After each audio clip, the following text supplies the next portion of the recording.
हाँ, ये जो आप कह रहे हैं कि जो हेरिडिटरी की वजह से जो बाल झड़ते हैं, जिसमें तो अमूमन क्या इन बालों को वापस लाया जा सकता है? ये परमानेंट लॉस मान के चलें इनको? तो क्या है? जो भी बाल आनुवंशिकता की वजह से झड़ता है वो परमानेंट लॉस होता है, उसको आप किसी भी मेडिसिन से, किसी भी दवाई से परमानेंट नहीं ला सकते। बेसिकली क्या होता है, डीएचटी हार्मोन रूट पे अटैच होकर रिसेप्टर पे उसको बाल को पहले पतला कर देता है और वो कंप्लीटली डैमेज कर देता है। उसके बाद अगर आपको अच्छा बाल चाहिए जो कि पूरा उगे, उसको आप कटिंग भी करवाओ, खींच भी सको, उसको प्रॉपर कंघी भी कर सको, तो ऐसा बाल लाने के लिए आपको हेयर ट्रांसप्लांट ही करना पड़ेगा। सिर के पीछे से बाल लेके आगे लगाना पड़ेगा। और कोई ऐसी मेडिसिन नहीं बनी जो कि हेरिडिटी की वजह से जो बाल चला गया उसको वापस परमानेंटली रिप्लेस कर सके। आप मेडिसिन की हेल्प से या पीआरपी ट्रीटमेंट से इनसे आप डिले कर सकते हो हेयर फॉल को। हेयर फॉल कम हो जाता है, बट परमानेंटली आपको अच्छा बाल, मोटा बाल आप मेडिकल ट्रीटमेंट से हेरिडिटी में नहीं ला सकते। आपने एक शब्द अभी यूज किया, पीआरपी ट्रीटमेंट। मैं थोड़ा जानना चाहूंगा पीआरपी क्या है, पीआरपी ट्रीटमेंट, ये थोड़ा सा बताइए। पीआरपी ट्रीटमेंट बेसिकली इसका फुल फॉर्म होता है प्लेटलेट रिच प्लाज्मा। जी। तो हमारे जो ब्लड है उसमें का एक कंपोनेंट होता है प्लाज्मा एंड प्लेटलेट्स। तो हम क्या करते हैं, इसमें एक प्रोसीजर होता है, इसमें ब्लड सैंपल लेते हैं, जो भी पेशेंट आता है उसका अराउंड 10 to 20 ml ब्लड ले लेते हैं। उसको एक सेंट्रीफ्यूज मशीन होती है, उसमें सेंट्रीफ्यूज करते हैं। तो 2 बार सेंट्रीफ्यूज करने के बाद उसमें 3 ml के आसपास, 2 से 3 ml platelet rich plasma separate होता है, ऊपर ही ऊपर होता है। तो प्लेटलेट रिच प्लाज्मा में बेसिकली ग्रोथ फैक्टर होते हैं, platelets high concentration of platelet होती है और ग्रोथ फैक्टर होते हैं। तो ये जो ग्रोथ फैक्टर होते हैं इनको हम डायरेक्टली हेयर रूट्स में इंजेक्ट करते हैं। तो ये क्या करते हैं, this is just like nutritional supplement. तो पीआरपी एक न्यूट्रिशनल सप्लीमेंट का काम करती है जो कि अपन डायरेक्ट हेयर रूट्स में इंजेक्ट करते हैं, और इससे क्या होता है, एक तो हेयर फॉल कम हो जाता है और हेयर की जो थिकनेस है वो भी बढ़ती है। लेकिन इसका जो मेन रोल है वो है न्यूट्रिशनल डेफिशिएंसी में, और महिलाओं में बहुत अच्छा रोल है पीआरपी का। पीआरपी से एक बिल्कुल चीज क्लियर है, तो मैं बहुत ही मिसकंसेप्ट है, लोग पीआरपी को बहुत मिसयूज भी करते हैं। हेरिडिटी की वजह से जो बाल चला गया, जो बाल्डनेस आ चुकी है, जो एलोपेशिया हो चुका है, उसमें पीआरपी का कोई रोल नहीं है। पीआरपी आप 20 सिटिंग करवा लोगे तो बंजे आदमी के बाल नहीं उगा सकते पीआरपी से। अगर आएंगे भी तो रोए रोए से बाल आएंगे, बड़ा मोटा बाल नहीं आएगा। अच्छा, पीआरपी ट्रीटमेंट जो आप देते हैं उसमें कितना वेट करते हैं, कितना दिन वेट करते हैं जब तक उसका रिस्पॉन्स आ जाए? अगर बाय द वे नहीं आया रिस्पॉन्स तो पीआरपी का बेसिकली क्या है, पीआरपी बहुत ही सेफ प्रोसीजर है। पीआरपी का कोई साइड इफेक्ट नहीं होता, आपका ही ब्लड है, उसी में से सेंट्रीफ्यूज करके आपके अंदर इंजेक्ट करते हैं। 1 से 2 मिनट का दर्द होता है, बाकी टोटली सेफ प्रोसीजर है। मिनिमम 2 से 3 सिटिंग करवानी पड़ती है। आप 20 से 21 दिन का इंटरवल रख सकते हो, महीने भर का इंटरवल रख सकते हो, और 3 सिटिंग के बाद रिजल्ट दिखना शुरू हो जाता है। अब ये पीआरपी ट्रीटमेंट मैं समझता हूँ शायद सिर्फ जिसमें हेयर फॉल है उसको रोकने के लिए है, अदरवाइज जो कंप्लीट जैसे बाल्डनेस जो है उसको थोड़ी ये कवर कर पाएगा। नहीं, कंप्लीट बाल्डनेस है उसमें पीआरपी का कोई रोल नहीं है। हेयर फॉल को कम करने में पीआरपी का रोल है, डेफिनेटली रोल है। लेकिन अगर हेरिडिटी की वजह से, डीएचटी हार्मोन की वजह से की वजह से हेयर फॉल हो रहा है, जेनेटिक्स की वजह से, तो पीआरपी का कोई बहुत ज्यादा रोल नहीं है उसमें। डीएचटी हार्मोन पे पीआरपी का कोई इफेक्ट नहीं होता है। हाँ, ये जरूर है, न्यूट्रिशन सप्लीमेंट देगा तो जो बाल 6 महीने में जड़ रहा है वो साल भर में जड़ेगा, वो डिले हो जाता है। अच्छा, इसमें आप जो न्यूट्रिशनल सप्लीमेंट की बात करते हैं कि न्यूट्रिशनल सप्लीमेंट प्रॉपर्ली तो इसमें देखा गया, फीमेल्स में देखा गया है कि वहां पर जो है न्यूट्रिशनल डेफिशिएंसी कारण, पोषण तत्वों की कमी के कारण जो है, और ये इस तरह की समस्या ज्यादा रहती है। तो ऐसे में कुछ थोड़ा सा आप बताएं, थोड़ा सा कुछ गाइडलाइन दें कि कैसे क्या हमारे न्यूट्रिशन में प्रॉपर होना चाहिए, डाइट न्यूट्रिशन, या फिर कुछ सप्लीमेंट हमें लेना है, या फिर सिर्फ डाइट में ही कुछ चेंज करके हम इसको कवर कर सकते हैं? ये एक बहुत ही कॉमन चीज है। आप भी डॉक्टर हैं, तो हम इंडियन जो भारतीय महिलाओं में आप अगर देखोगे तो सबसे ज्यादा जो डेफिशिएंसी होती है वो होती है न्यूट्रिशन की।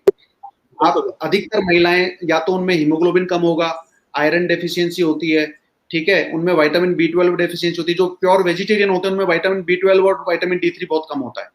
तो बेसिकली क्या है, अपना जो इंडियन वो है जिसमें कि मोस्टली वेजिटेरियन होते हैं, उनमें ये विटामिन की और आयरन की डेफिशिएंसी होती है। तो जो भी ये न्यूट्रिशनल सप्लीमेंट है, लाइक आयरन हो गया, विटामिन B12 हो गया, D3 हो गया, कैल्शियम हो गया, जिंक हो गया, बायोटीन हो गया, प्रोटीन्स हो गए, ये आपको डेली डे टू डे जो अपना फूड लेते हैं उसमें प्रॉपर मात्रा में, जिनकी जो इनकी डोज होती है उस मात्रा में आपको मिलनी चाहिए, तभी आपका एक पूरी तरीके से न्यूट्रिशनल कंप्लीट जो होता है। जी, थोड़ा सा मैं एक जानना चाहूंगा, कई बार क्या होता है बड़े मिसलीडिंग से लगते हैं, कुछ इस तरह के ऐड आते हैं जिसमें कि घरेलू नुस्खों के ऊपर बड़ा जोर दिया जाता है, कई प्रकार के तेल, कई प्रकार के वो, तो इनका क्या मतलब कुछ कुछ है इनमें, कुछ वैलिडिटी इनकी कुछ है, या फिर जस्ट एक मिसगाइडिंग वो है ये सर इस तरह का? बेसिकली क्या है, जो स्कैल्प जो अपना होता है स्किन, उसमें जो एब्जॉर्ब होती है चीजें, वो एब्जॉर्प्शन के लिए कुछ न कुछ साथ में प्रिजर्वेटिव होता है। तभी कोई भी, चाहे मेडिसिन ले लो, चाहे कोई भी ऑयल ले लो, वो एब्जॉर्ब तभी होगा जब उसके अंदर कोई प्रिजर्वेटिव होगा या कुछ होगा।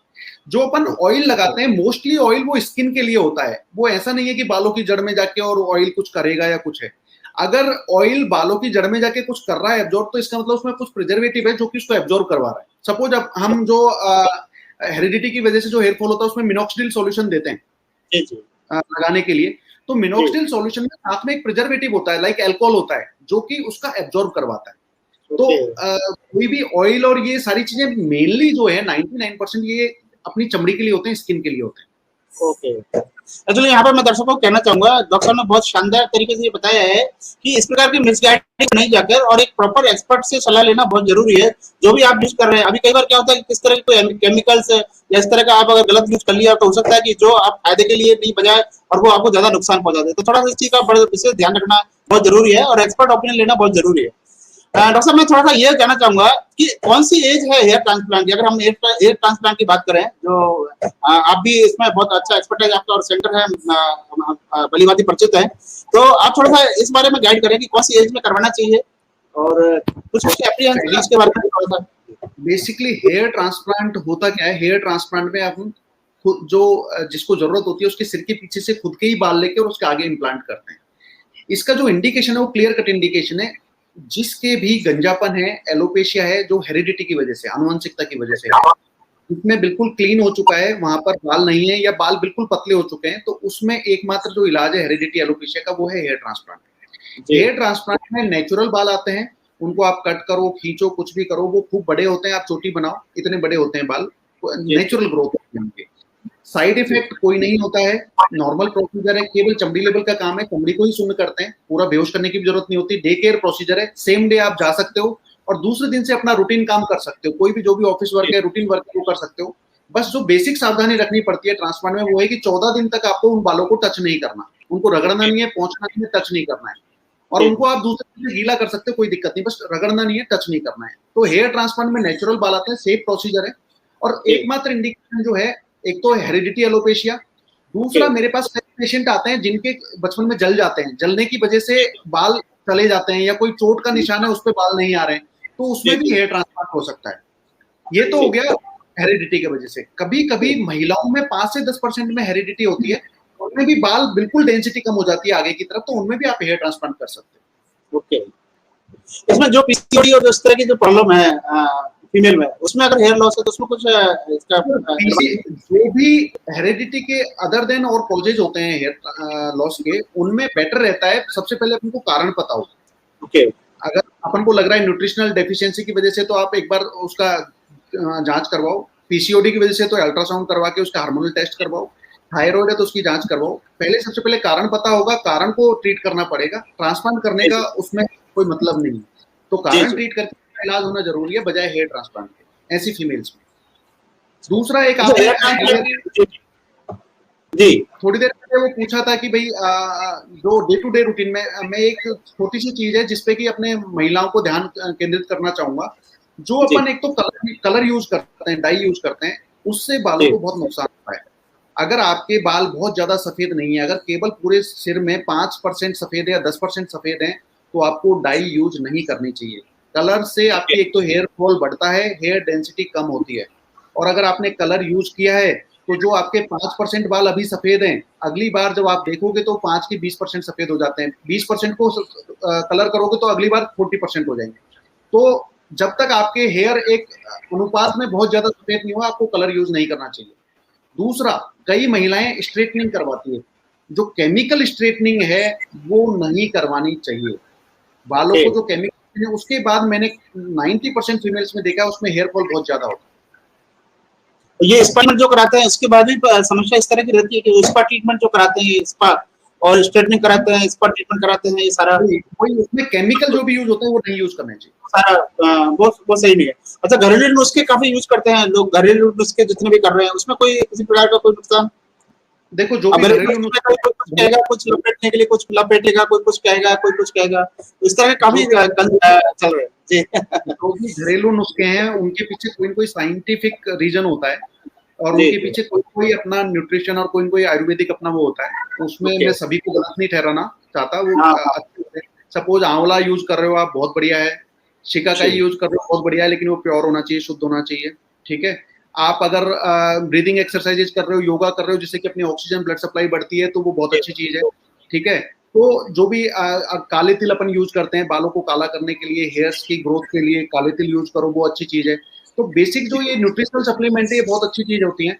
कई लोग प्याज का रस यूज करते हैं, तो प्याज के रस में क्या होता है, सल्फर होता है, तो सल्फर से भी हेयर जी, ग्रोथ होती है। ठीक है। जी। तो इन नुकसान कुछ भी नहीं है, जो भी नेचुरल चीजें उनको यूज करने से नुकसान कुछ नहीं।